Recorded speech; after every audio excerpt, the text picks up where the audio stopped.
USAA knows dynamic duos can save the day, like superheroes and sidekicks or auto and home insurance. With USAA, you can bundle your auto and home and save up to 10%. Learn more and get a quote at usaa.com/bundle. Restrictions apply. Whatever the occasion, effortless elegance is right this way. Because Hilton brings you new ways to stay courtesy of the Nomad London. And it doesn't stop at award-winning dining in a space draped in velvet and illuminated by vintage chandeliers. No, this day goes beyond with unparalleled personalized service and attentive hospitality. Oh, and did we mention the Nomad London can be booked using your Hilton Honors points at Hilton.com? Hilton, for the stay.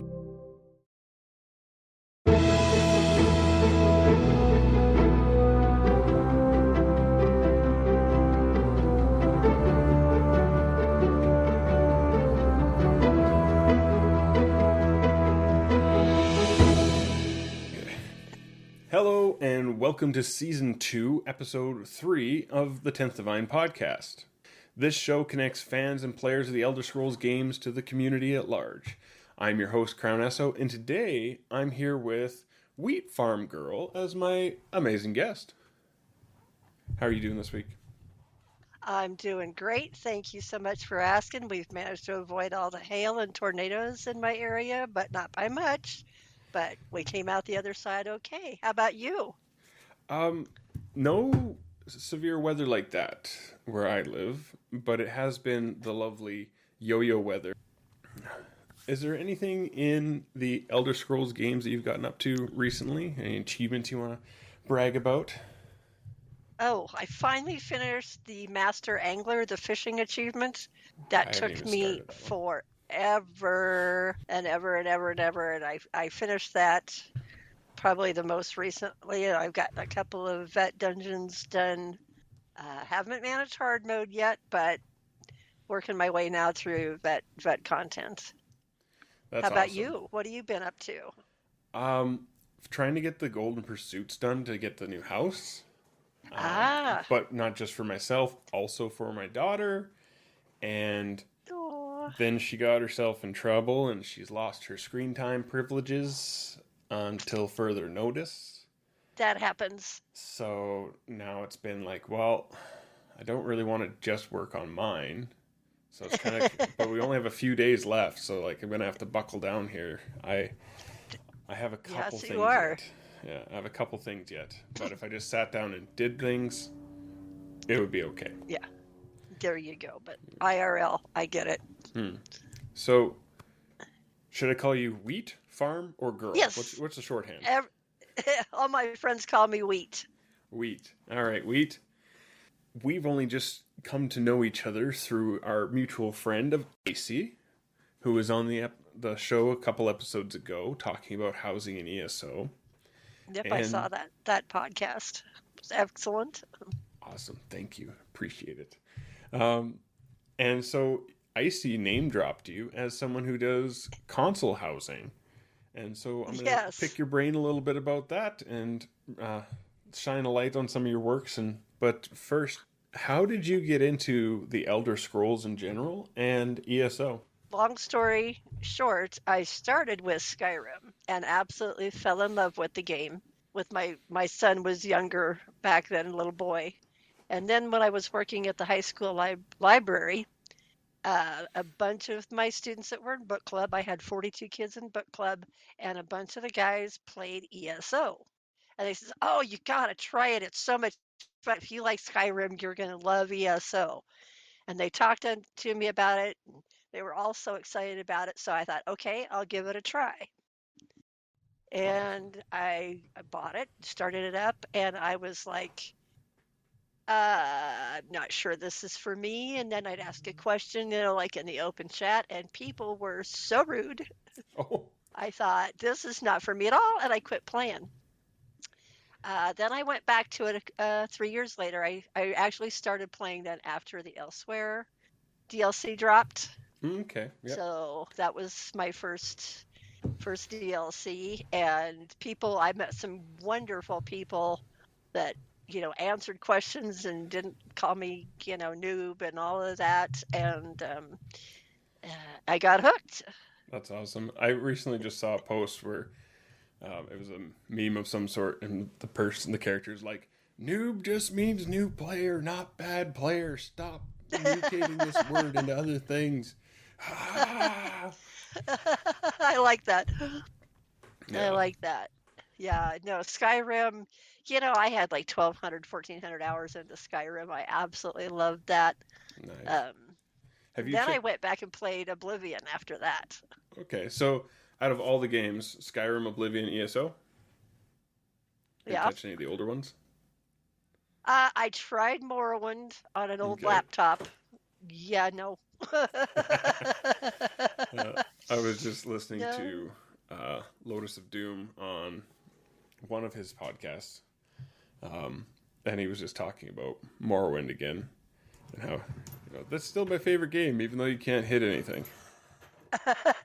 It was quite a step backwards from ESO and Skyrim, and the graphics in Skyrim to begin with when I first started playing were just so much better and way beyond everything else that I was playing. Because, my kid, he was little, we played the cartoony things, we did lots of the Lego games,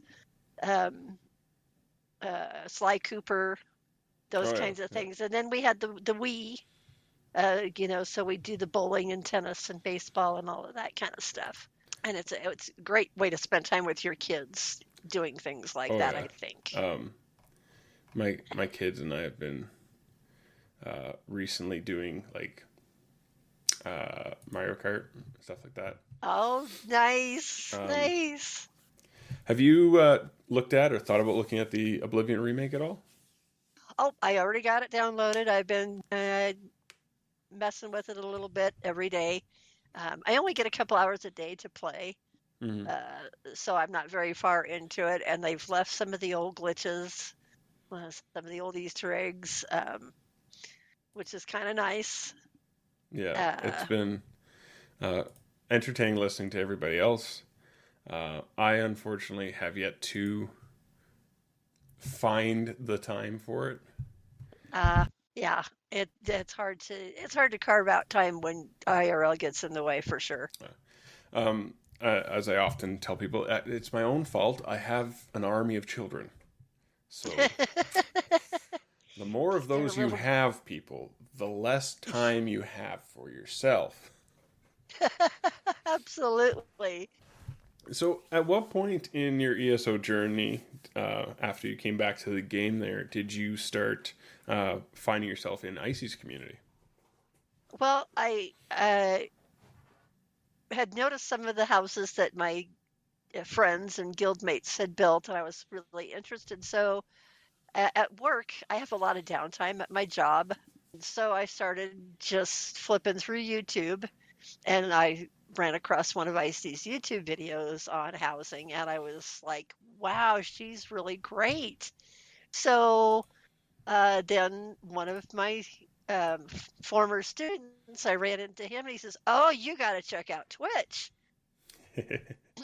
And yeah, so then I got into Twitch. Thank God for young people to keep us old folks up to date on new technology, because I'm 61. Probably way too old to be playing video games, but it is such a blast. I'm so glad I found this community. If you start doing content creation, you're just going to be the next Skyrim grandma. No, she was good too. I don't know that I could ever do content creation, but Icy she's so much fun to listen to, and she's so engaging and entertaining.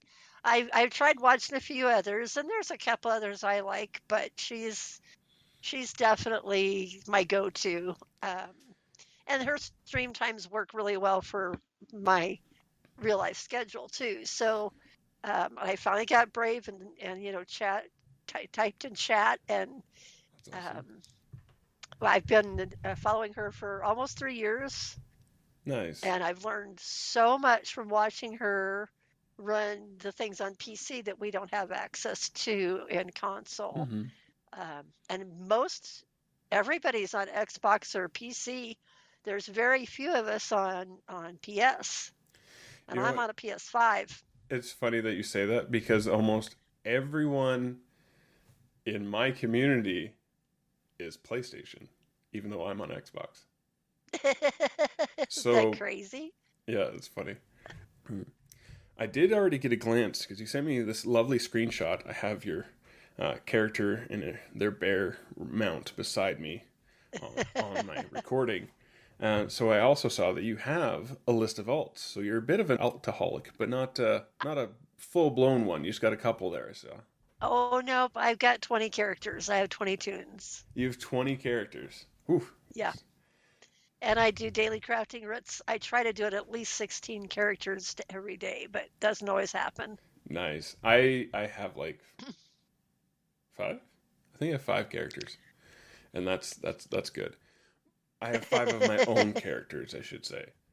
There was a point in time where I was getting logins for and doing writs for my 5 characters, my wife's 2 characters, and each of our kids' single characters, which puts me up to like 9, I think.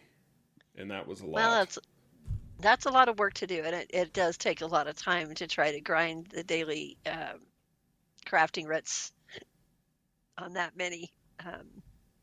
It's almost counterproductive. But I have a Grand Master Crafter and a Master Crafter, and then the rest kind of fall, level 8, level 7, level 6. That way, if I do happen to go farm resources, I have the proper level for what I'm looking for.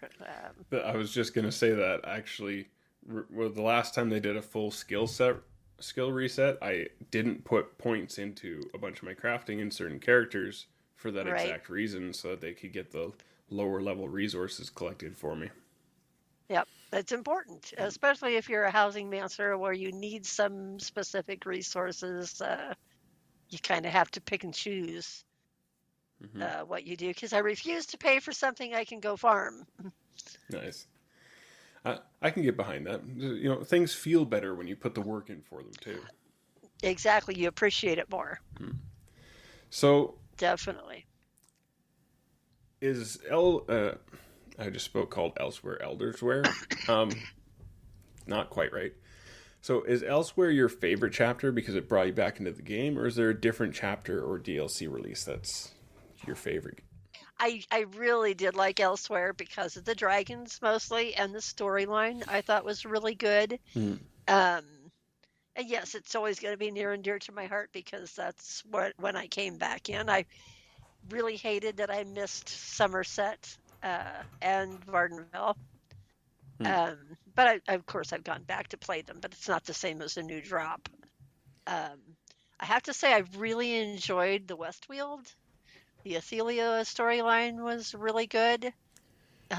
Enjoyed the crazy looking content there with the mirror shards and everything. I thought that was really cool.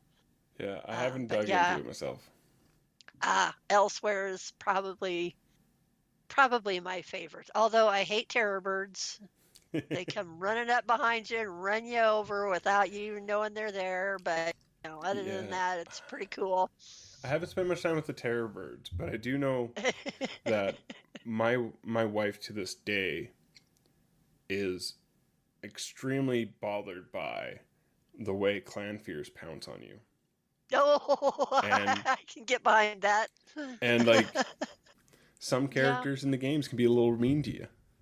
They can. Cliff racers come fly. Yeah, it's just things you don't expect to see. And when I played Skyrim, I snuck everywhere, had my bow drawn all the time. I played it very slowly and methodically. This, you cannot do that. You got to go in ready to battle, and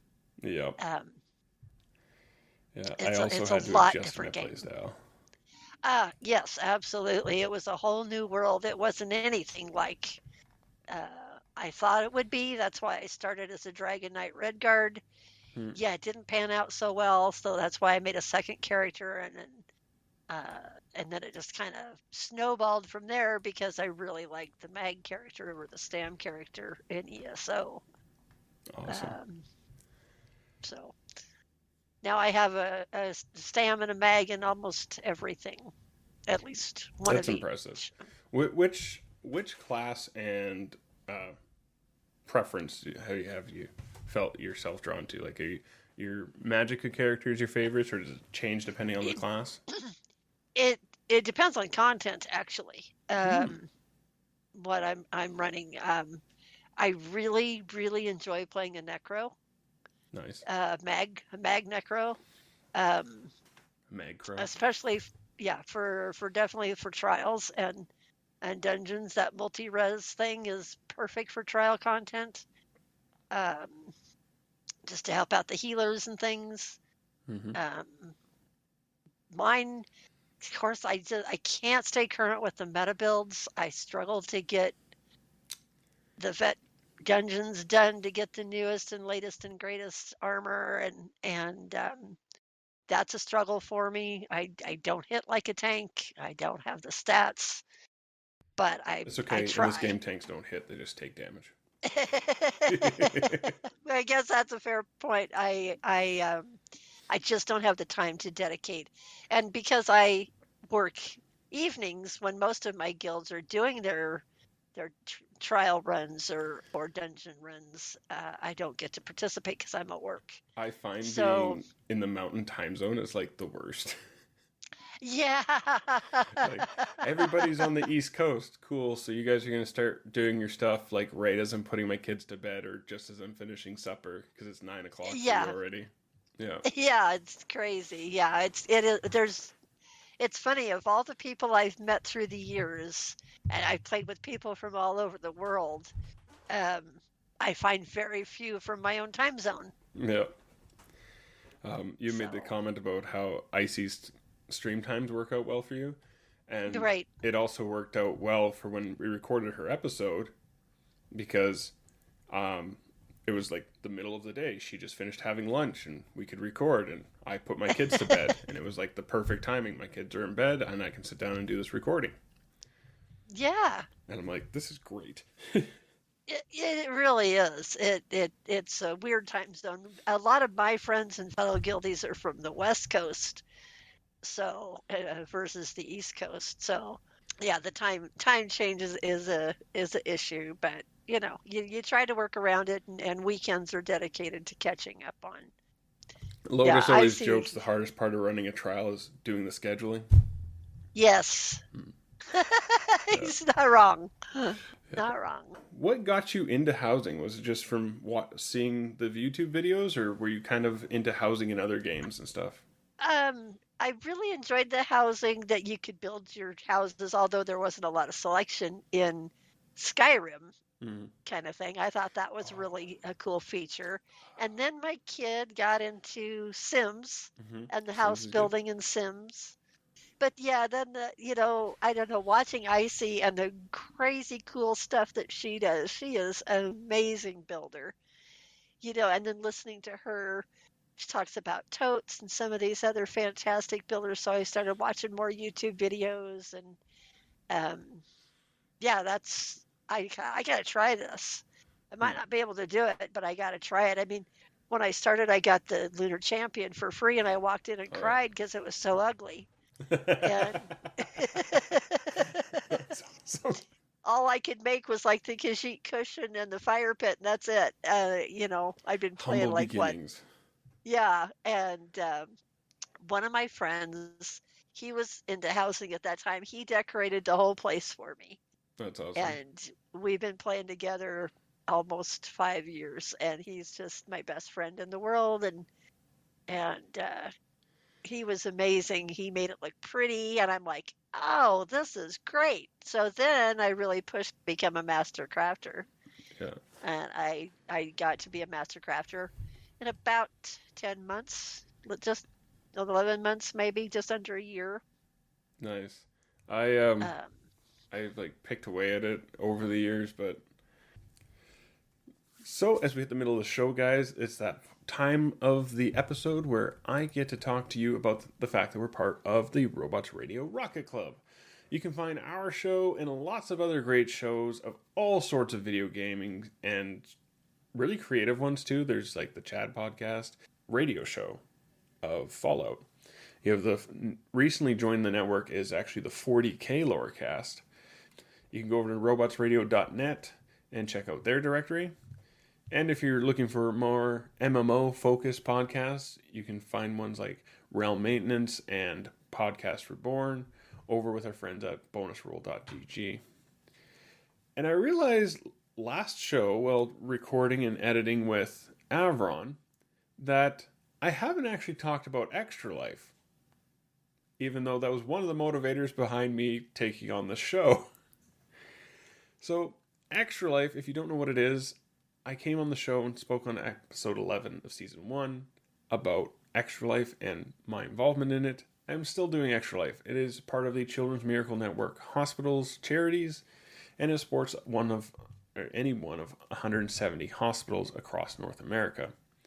If you'd like to see who the team members are this year for the Elder Heroes, you can go to extra-life.org/team/elderheroes25. And that is spelled HEROES.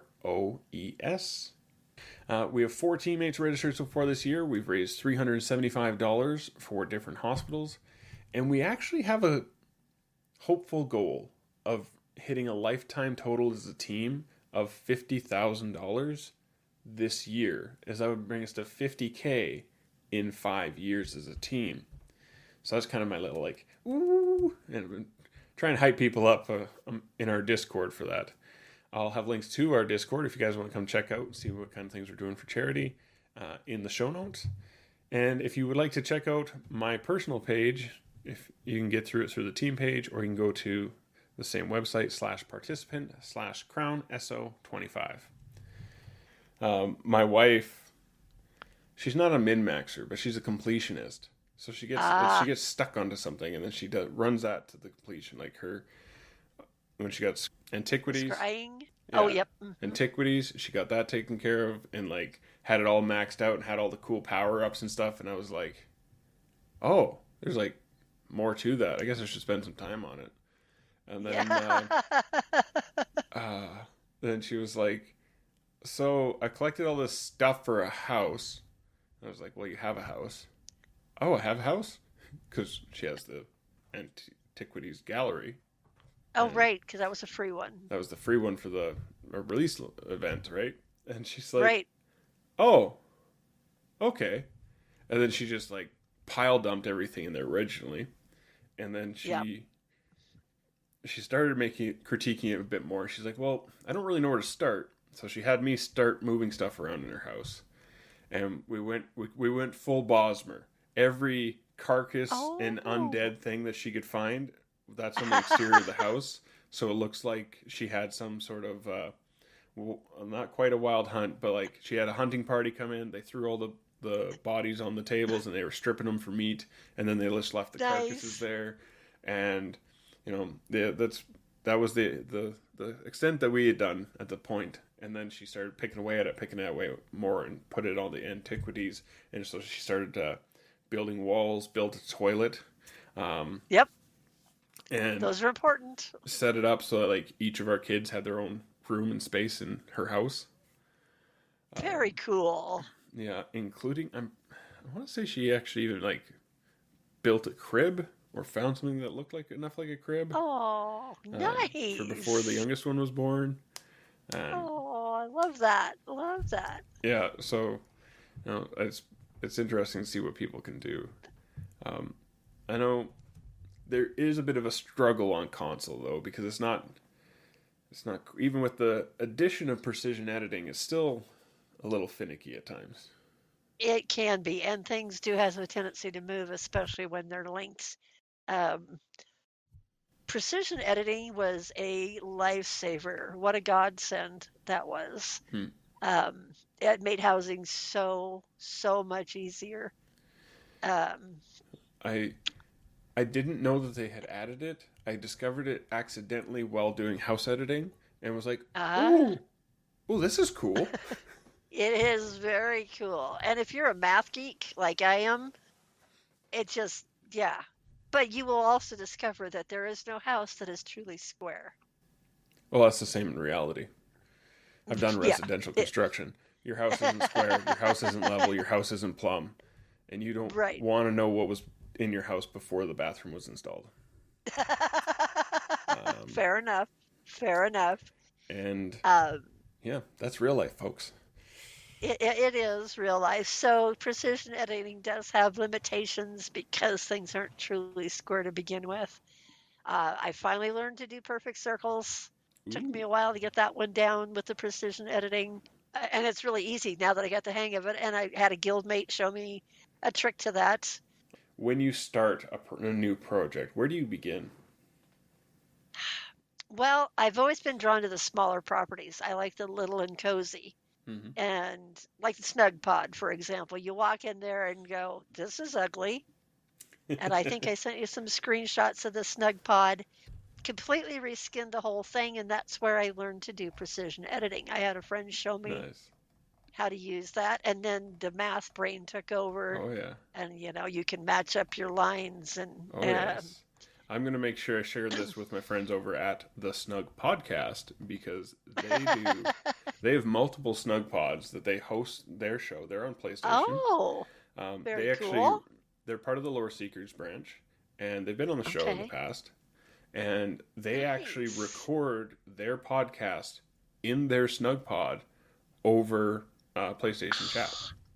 That's so cool. I'm going to have to check that out. Yeah, it's pretty awesome. And Gwen the Bard, she looks after their home decorating, and she does different themes for the different events that they have going on inside their Snug Pod. But kind of a thing. And that was really my first introduction to precision editing and alignment, and made a huge difference. And by that time, the Blackwood expansion had come out. You could do the Leyawan walls, which were so pretty.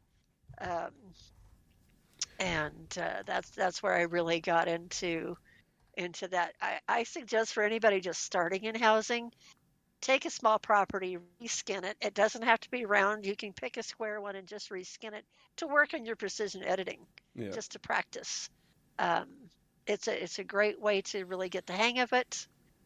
And just think about it as simple geometry. Line up your angles, line up, numerically, because it gives you all the numbers with your yaw and your rotate and all of that. So, but if you're going to make something round, don't tilt it before you make it round, because it will not precision edit correctly.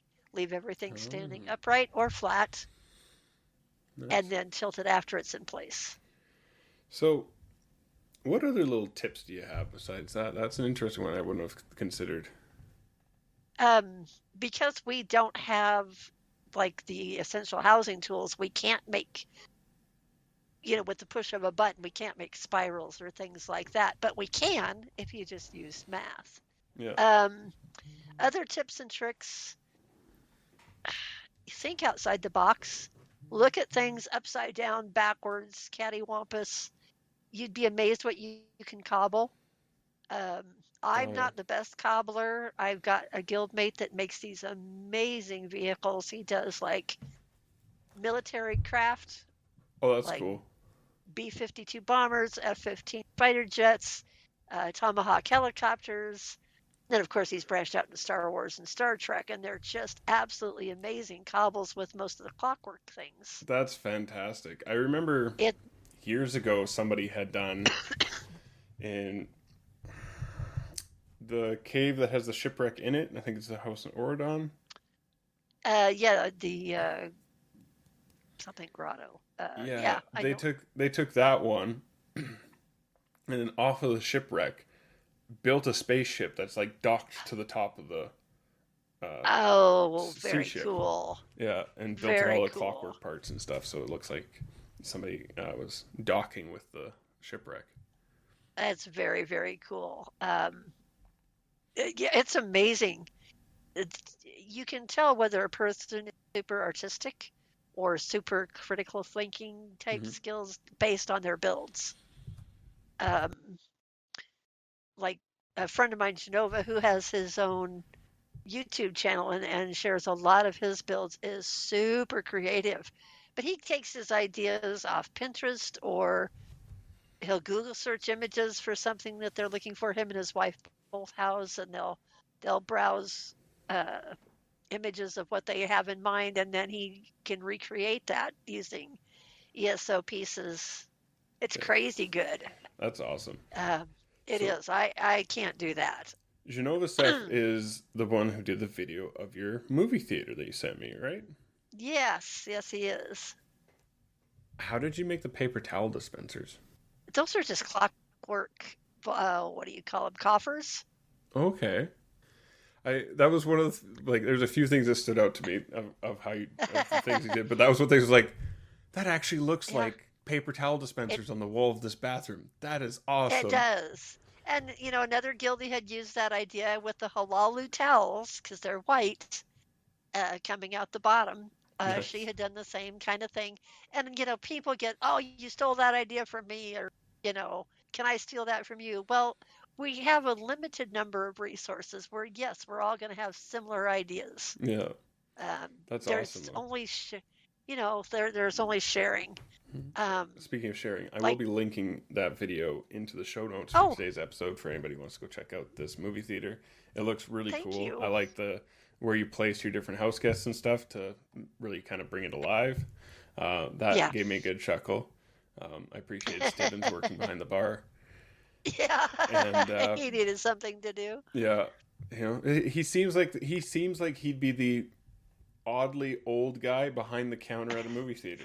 Like he fits that type. I feel like that was a good placement. Yeah, he does. Yeah, it's important to have your NPCs or your house guests wandering the property to make it feel lived in or lively. A lot of people overlook that and path them, and it gives a whole different dimension of depth to your build.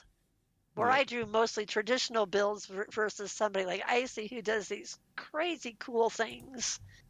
I'm more of a traditionalist.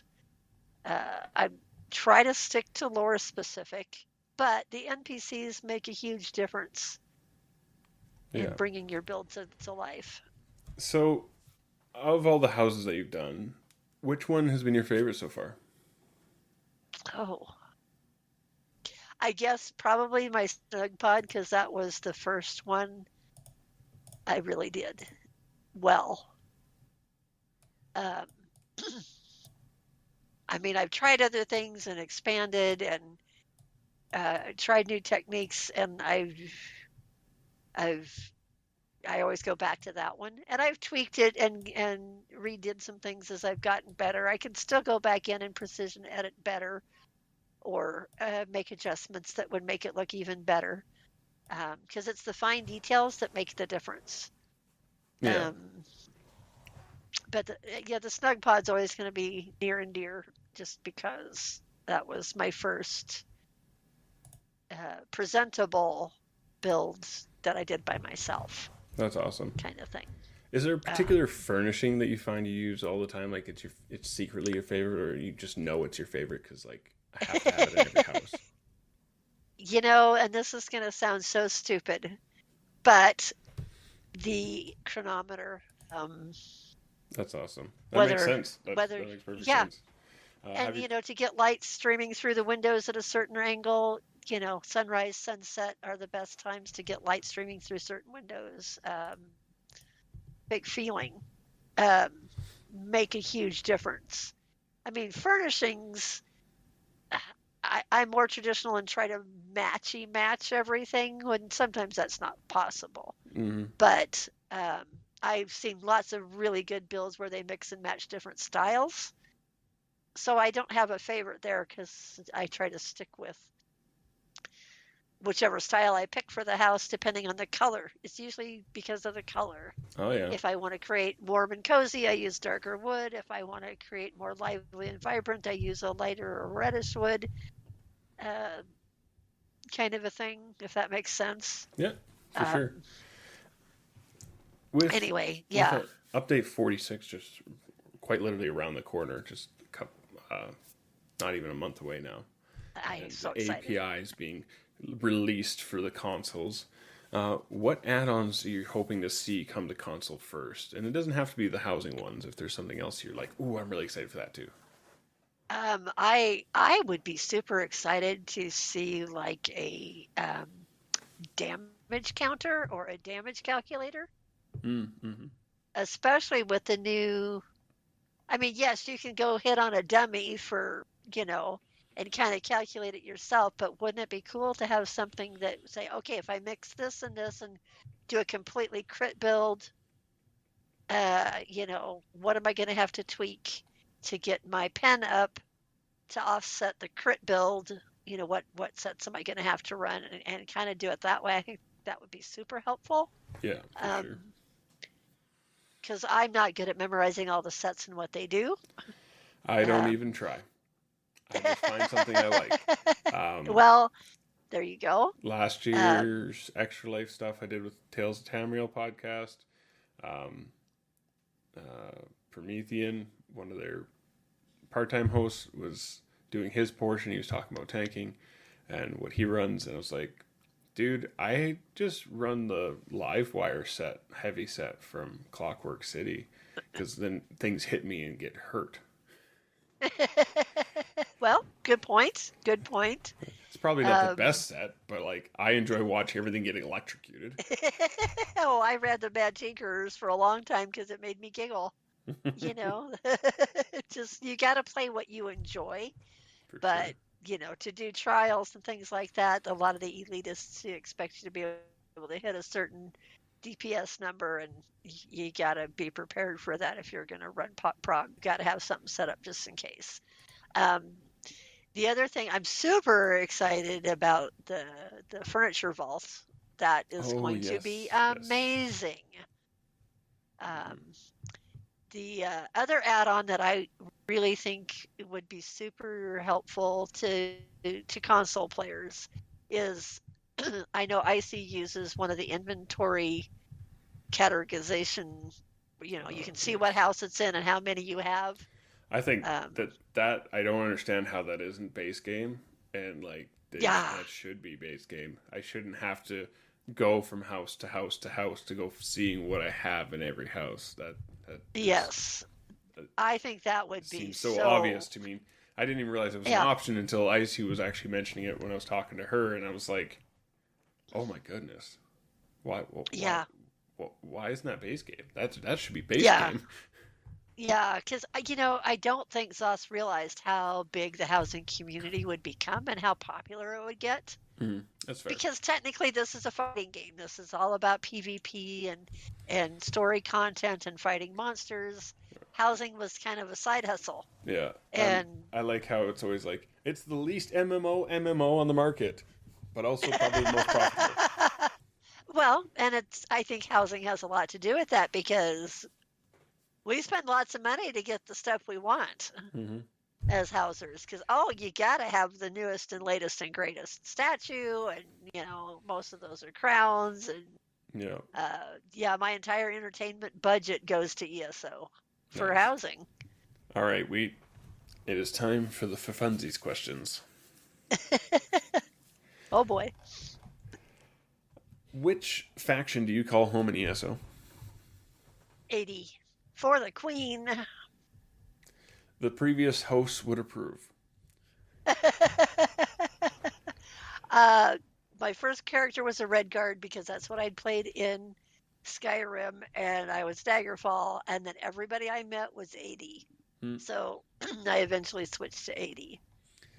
What has been your favorite quest? And it doesn't have to be Elder Scrolls theme, but if you just have a storyline of any game that's your favorite, but what's your favorite quest? Oh, the All Flags Island quest with Stibbons and Lady Laurent was hilarious. I haven't done that one yet. Oh my God, you got to do it. You'll giggle the whole time. It was hilarious. Love anything with Roz.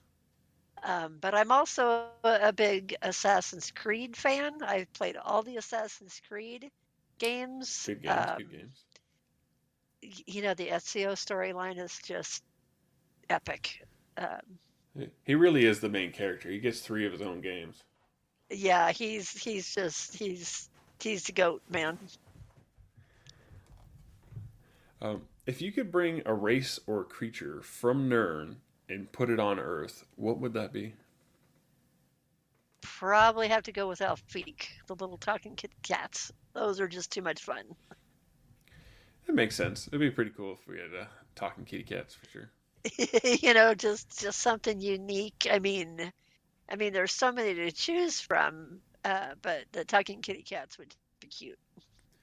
And if we reverse that and we take something from Earth and transplant that into Nirn, what would you place there? Well, what I really miss in ESO that we had in Skyrim and we don't have in either Oblivion or ESO is children. We were able to adopt children in Skyrim, and there were kids walking around as NPCs and toys and things like associated with children, and we don't see that in this game at all. I mean, I get why, but I think it would be a cool addition. I also laugh because part of the New Year's festival, New Life festival things is the War Orphans March, but there's no orphans in the orphanage because we don't have children NPCs. Yeah, it's crazy. I think that would add real depth of story to the lore. Because what are we fighting for? Don't we fight for our future? And there is no future without children. I mean, maybe that sounds a little wonky, but no, I that's a really unique answer. I haven't heard an answer like that, and I appreciate that. That's awesome. Of all of your experience and years of gaming, what's been the biggest moment in gaming that you wish you could relive for the first time again? Oh, I've got a couple of those. I'd have to say the one that caught me the most off guard was playing Assassin's Creed Unity and going into Notre Dame for the first time on my character. I got the same chills down my spine that I did when I actually visited the structure, before it burned and everything. Yeah. It's just, there's such an aura of greatness and awe and wonder walking into something so beautiful. And I got that same feeling in Assassin's Creed. And the second one is the first time I Fus Rodad a goat off the mountaintop in High Rothgar. That was so much fun. Hi, everybody. This is Crown from the editing side of things. And I just want to interject with everything I'm about to say is an accidental lie to you. Because apparently, other people have taken details and got them askewed and stretched them out of place. And I seem to be suffering from a Mandela effect of thinking that these things were true. And I shared a short on YouTube, and someone commented, "Hey, this isn't actually right, but don't worry, you're not the only person. Lots of people have the wrong information here." And they told me about web article and stuff that I could check out. And I didn't want to keep sharing misinformation, so I deleted that short. But in my haste, I deleted the entire video instead of just pausing it and hiding it from public view. So I actually don't have the name of the person to credit them. So my apologies, but thank you, the person who pointed this out to me. But we'll continue on with the show now, with a little bit of added context.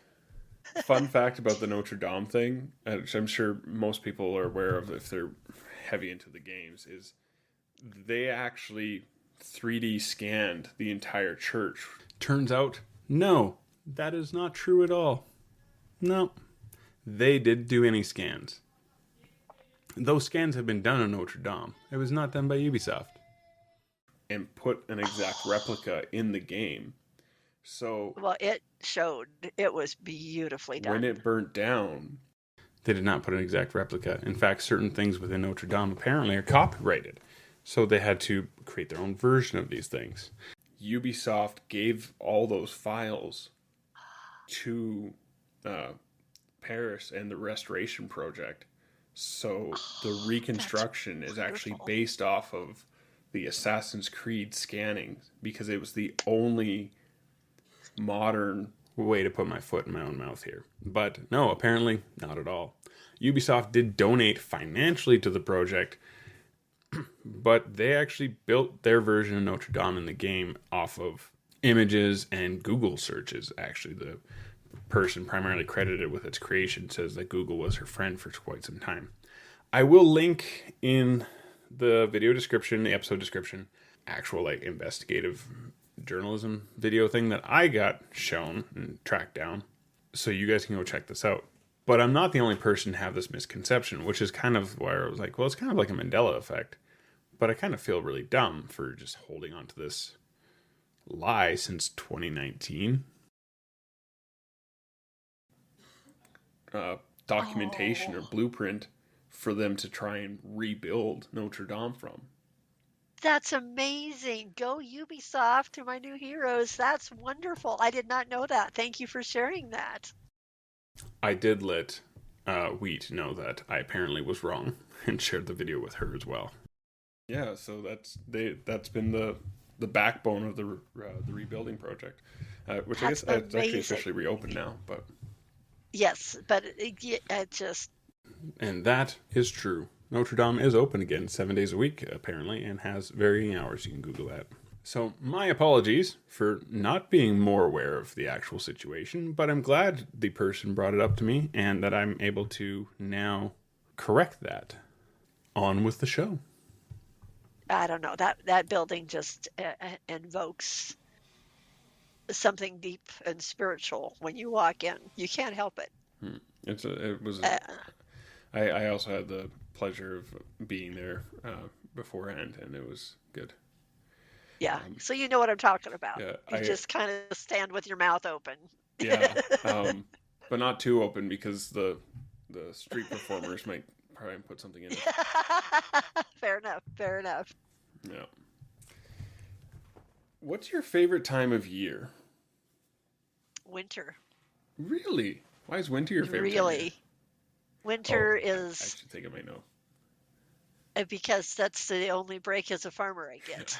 Yes. I figured it out as my brain processed what you said. It's like, because you don't have to work the fields. Gotcha. Nope, and I don't run cattle. Otherwise, winter probably wouldn't be my favorite.